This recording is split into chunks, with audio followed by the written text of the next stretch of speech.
ไม่เสื่อมให้ผลตลอดเวลาอากาลิโกปฏิบัติได้ให้ผลได้ไม่จำกัดการสันทิฏฐิโกเป็นสิ่งที่ผู้ศึกษาและปฏิบัติจะพึงเห็นได้ด้วยตนเองผู้ศึกษาและปฏิบัติจะพึงเห็นได้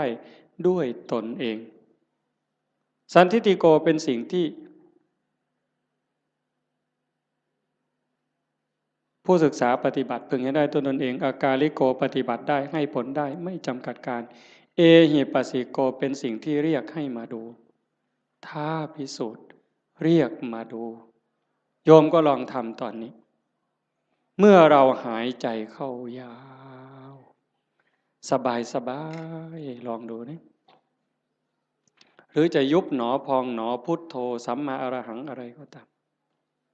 คือกันเหมือนอย่าไปเถียงกันเด้อีหยังผิดอี